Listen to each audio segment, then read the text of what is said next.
It's Time Warner Cable's local edition. I'm Brad Pomerance. Our guest, Anthony Duarte, he is the vice president of the Hacienda La Puente School Board. Sir, thank you again for joining us. Thank you. Congratulations on your recent victory. I want to speak with you about standardized testing. It can be a source of concern for parents, but what's interesting about it is that this year we are not seeing scores being reported.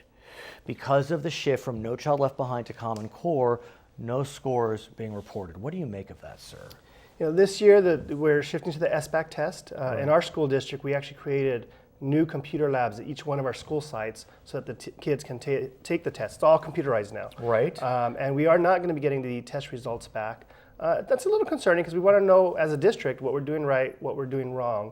But I think the main reason for it is to not, maybe devastate it, because we know that the scores aren't going to be as high as we would hope them to be initially. It's the first time.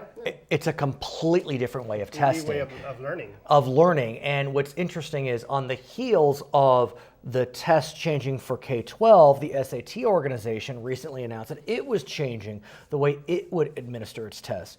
So you have a lot coming at you. Oh, we do. You have new standardized tests. You have Common Core. Have you, as a school board member, started to consider the SAT and how you'll want to start educating high school students a bit differently? You're also a dad of a soon-to-be high schooler, so how are taking his SATs right? too? So how are schools going to adjust in the era of new SAT formats? To be honest, with all the focus on Common Core and we just finished administering our SBAC test in our district, I haven't even looked at what we're going to be doing in the future as a district to help meet the needs of our students to make sure they're successful on the SATs. So what's interesting about these new tests, the new standardized tests, is the intent is they are all administered via computer. Correct. Now, I am sure that your students know computers better than I do, no doubt about that. But that being said, it is a new way of being tested. Are your students ready for testing on a computer? It's a different way. It's a different way, and it's a different way that our teachers are teaching. I mean, some of our teachers have been teaching for the last 30, 40 years. Oh, yes, that's a whole other story. Administering a test that's solely based on the computer, we had some teachers who decided to retire, and we have some teachers who are stepping up to the plate and really engaging themselves in the professional development to make sure that they're up to date so they can help their students be successful on the SBAC tests.